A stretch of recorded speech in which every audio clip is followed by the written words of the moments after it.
Officers enforce the law, but it's the things they do outside of work that sometimes makes a really big difference.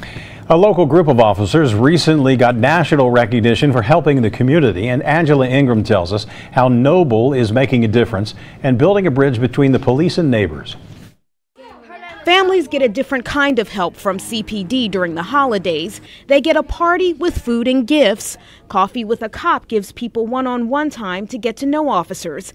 And girls are treated to workshops with officers through a program called Dream Big. We put them in the room and we do fun things. We make collages, we do arts and crafts, and we try to educate them and teach them how to have a vision of what you want your life to look like. All of these programs are sponsored by the Southern Ohio chapter of Noble. Noble stands for the National Organization of Black Law Enforcement Executives, and it tries to be the conscience of law enforcement, to be that diverse voice in the room, to talk about those issues that impact minorities maybe disparately or disproportionately. Community service is a big part of bridging that gap between officers and citizens. They also give support to smaller police departments that may need help with issues of diversity and racial tensions. That we can help them sort of not become the next Ferguson. The local branch recently won a national award for their efforts. For a number of things, because of our outreach programs.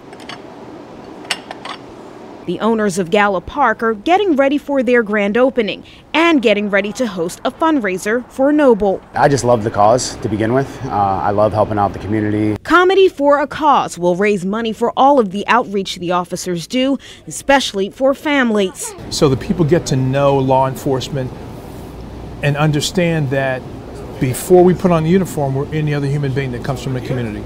Most of what they do is done in spare time. It's volunteer-based, and it's another example of what they're willing to do outside of law enforcement to help. At the Banks, Angela Ingram, Local 12 News. Comedy for a Cause is Thursday evening from 7 until 10:30. It's at Gallup Park. That's across from Great American Ballpark. We'll have a link for tickets at our website.